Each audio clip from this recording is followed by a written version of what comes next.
Hello everybody in the chess world. Today we're going to see the Blackmar Gambit, quite often called the Blackmar Gambit. And this is a gambit that I really like and that I play, but also searching on the internet I found out that it's quite popular. So I'm going to divide this story on this opening in two videos. So because I'm going to start with showing the only possible version, the only acceptable version of the Blackmar Gambit. Some people don't know this, and I'm going to, of course, show you why.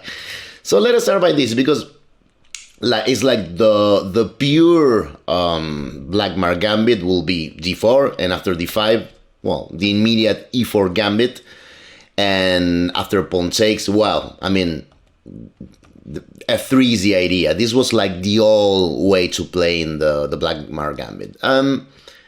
This is refuted now, so this is what I meant by, well, yeah, I'm gonna show you like the only way to really play that correctly. So why is this wrong? Well, it has been proven that the answer e5 is too strong. Of course, c5 is a move, right, and a good move here as well.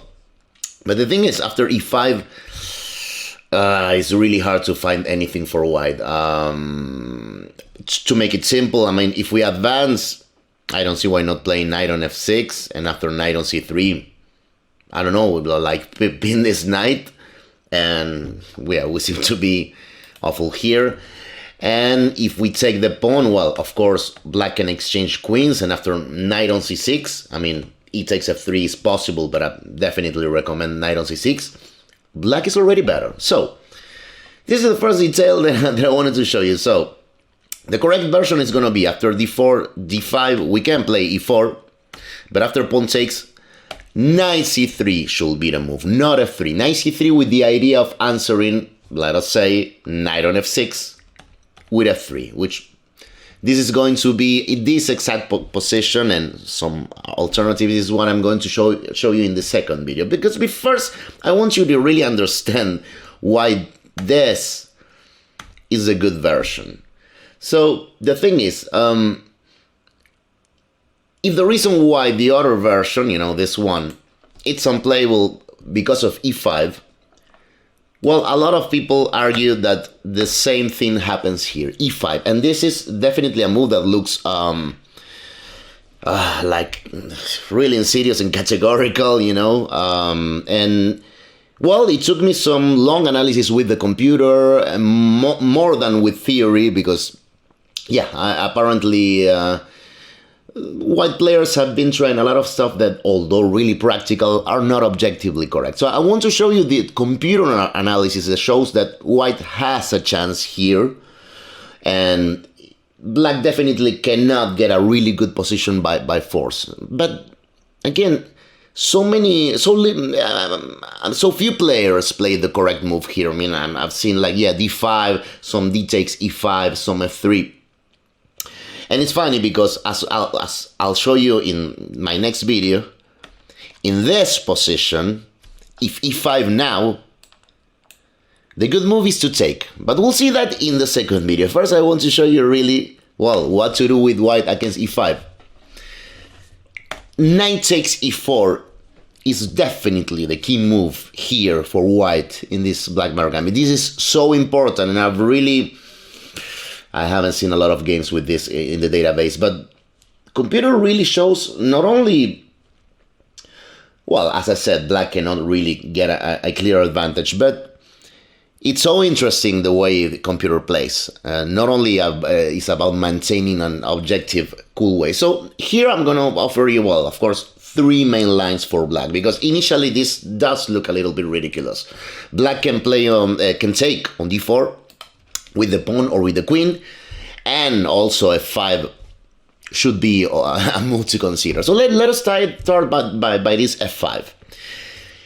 Against f5, we're gonna go away, and as you can see, well, again, black can take on d4 with the queen and with the pawn. So these are the two moves that we'll want to see. So queen takes d4 is going to be our main move here.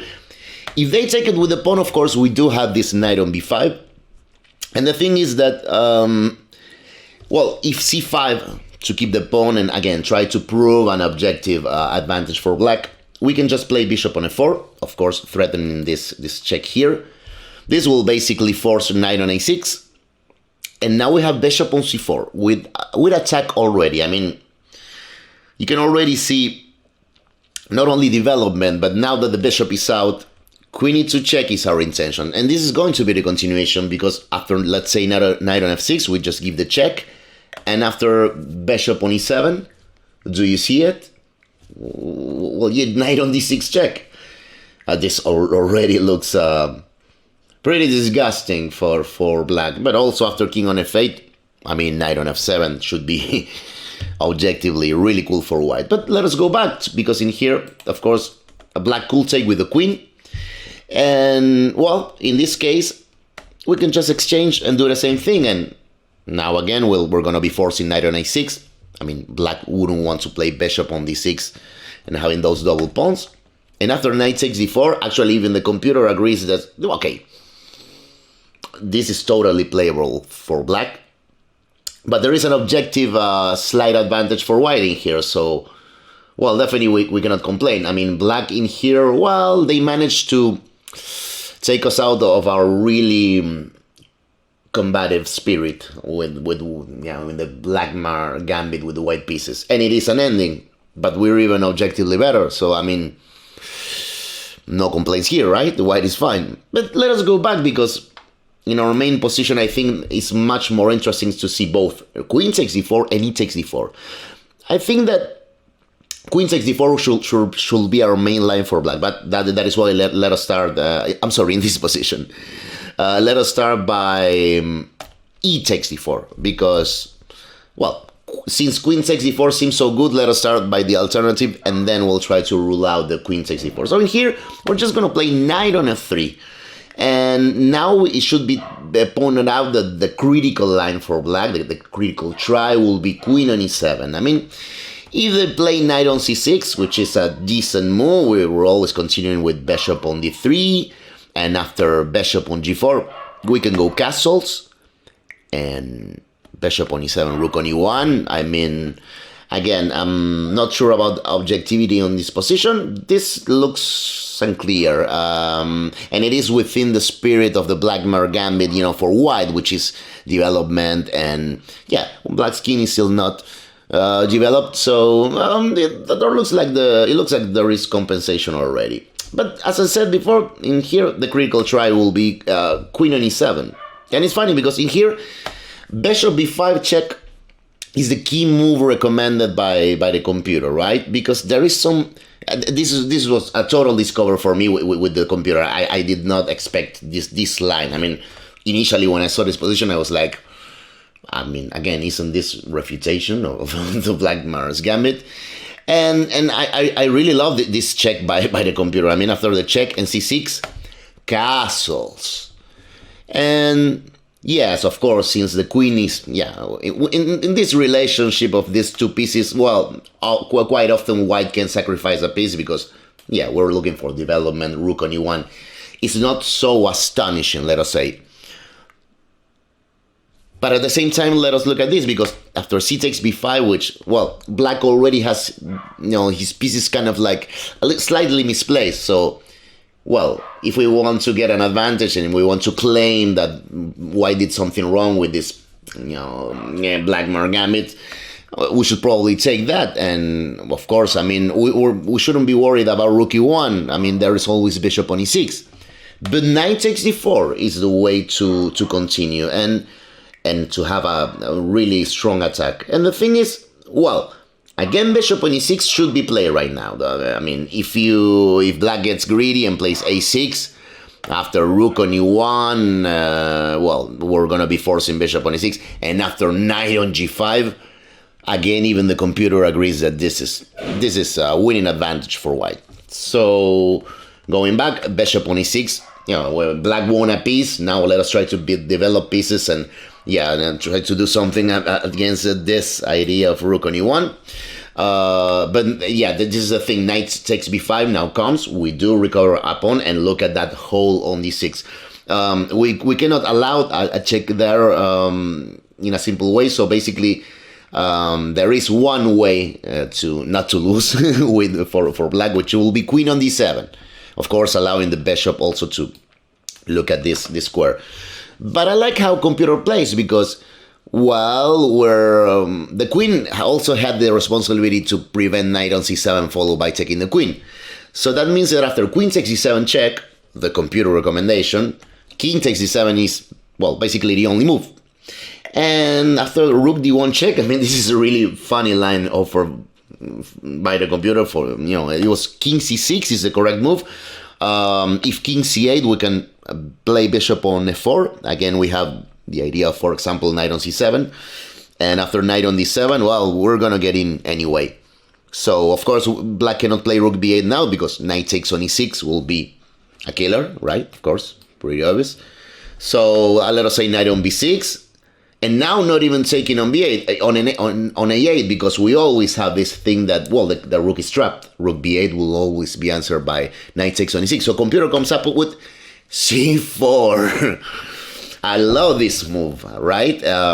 Typical computer move. Well, it's also human, just opening up lines. You cannot take that. I'm going to play rook ac1 and murder your king. We're ready to even play c5. We can take on a8 whenever we want. This is awful. So yeah, let us go back and in this position play the correct king c6, after which we can give the check. The king is gonna have to go back to d7. If they go to b6, well, bishop on e3. I mean, what more do we want? And here we have two options. I mean, of course, we could take the draw by repetition. I mean, we could play just knight on b5 check, should force, yeah, repetition of moves. We can also, of course, try and win. There are a lot of options, of course. Some c4 or developing our dark square bishops are already good moves. Knight g5 looks like an interesting recommendation by the computer. So more counterintuitive because we're moving a piece that is already developed. But the pressure on the bishop on e6.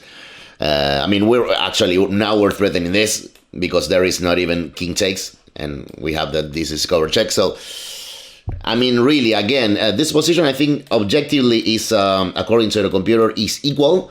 But, yeah, what do you prefer here, black or white? Definitely prefer white because it's so much harder to play with black in this position. So, after all of this, I want to go back to what called my attention, like, mainly. I'm going to show, again, I mean, it was this position. So remember, we came from here. We said, okay, what after e5, knight takes on e4, and queen takes e4. And it's like, okay, so now what, really? I mean, when I was looking at this, I was like, okay, what am I going to offer for white in here? I mean, they already won a pawn. They're threatening our knight. They're offering the exchange of queens. Well, the key move is bishop on d3. And initially, I did not believe too much in this move because I was like, well, as I said in another opening analysis, isn't the price too high, like a central pawn? Well, maybe, but objectively, it's probably not because, well, we avoid the exchange of queens, we protect this knight, and one of the main things is, well, we're guaranteeing.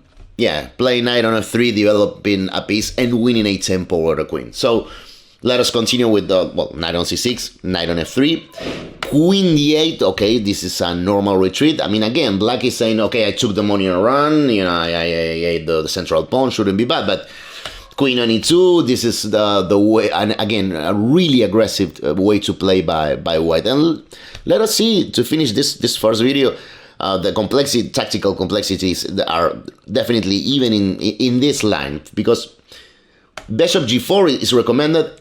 Look at this first. In case of f5, which will, in a way, guarantee a fourchette on e4, well, obviously, we just go back, and this is total chaos now, because I don't think black would like to play this. Just bishop on c4, and, well, the position is unclear, because, yeah, black did want a central pawn and is advanced, but in a way, it seems like black is working in white's favor, right? Just making all of these moves that are kind of concrete threats, but we're improving our pieces and we're trying to attack. So, okay, this should be playable for both, but I wouldn't play f5 here. Bishop on g4, again, black is just trying to impose the extra pawn, the extra central pawn. If we can avoid practical problems and be a pawn up, well, then why not? So, Bishop on b5. Again, counterintuitive. When I was looking at this, without the computer, I was thinking, okay, well, bishop on e3. I mean, did anybody set bishop on e3? Well, I don't know. I mean, knight d4 is also might be coming. Again, the same thing against castle. So bishop on b5 is a really important move in this position. And again, counterintuitive because, yeah, we're moving this piece that it was already developed. So queen d7. Bishop on g5 now. Well, the idea, of course, is rook on d1. And computer line follow with h6. And after rook on d1 intermediate move, just queen on e6. Now bishop on e3. And knight on f6 is a good move.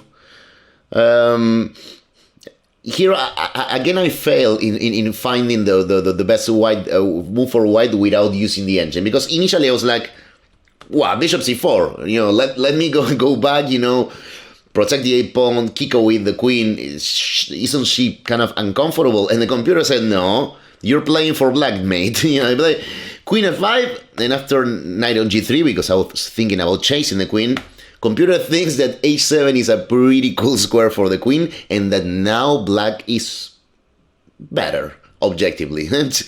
Cool detail. That is why the computer told me, do not play bishop on c4 in here, do not get greedy, just play h3. And, well, bishop takes, queen takes, and a6. It's not like black is forced to do that, but it is quite logical. Remember, if black can just be fine and get out of danger, that'll just be a central pawn up. So we're gonna go back to d3, bishop e7. Again, black's dream is to finish development.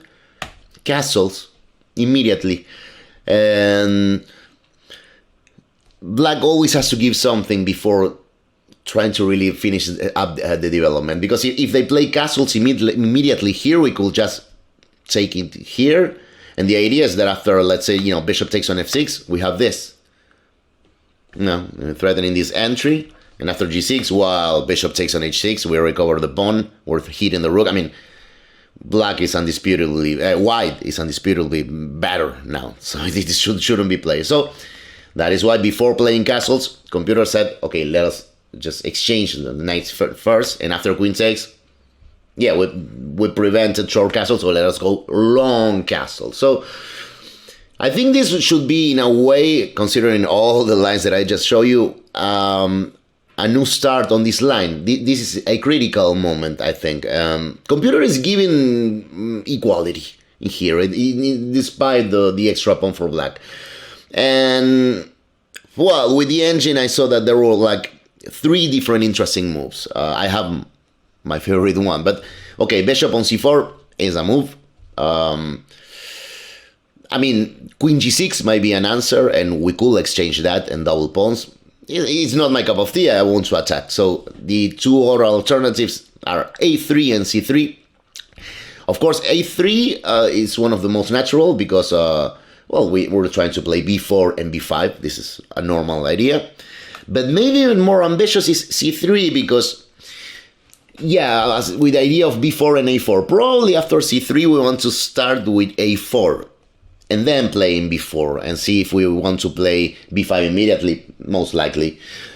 Even some a5 and then play in b5. I mean, of course, as usual, black will try, their own thing in here, in a way, throwing the pawns. It looks like white is quicker. Black should organize a little bit that attack, but again, going back, this will be the critical position. So, well, really important first video because I've talked about, I mean, a lot of people love this Blackmar Gambit, but they don't know this detail. Like, guys, really, the old version is unplayable. We cannot go here f3 because e5 it's a killer. I mean, it's like we're just gifted any possible advantage for our opponent. So it's really important to play like this, but again, I mean, it's like, why not e5? Well, knight takes e4 will be the key move. There are more lines, but well, in next video I want to show you like in the main lines, which in here, well, knight on f6 and now on f3. This is actually the version, the real version of the Blackmar's Gambit that I play more often in the internet and even in some long tournament games. So okay, next Sunday I'll show you the second video, like the main moves. And the lines that we'll see more often if we play this with white. So I even wonder myself why it doesn't happen more often than my opponents play e5 in here. I mean, it's like I've made this whole study and I cannot use it, but why not, right? It looks like e5 looks like even stronger here than in here. So it's really interesting. So thanks a lot for watching. As usual, I'll leave a citronetta to ask you to like, comment, share, and subscribe. And I'll see you next time.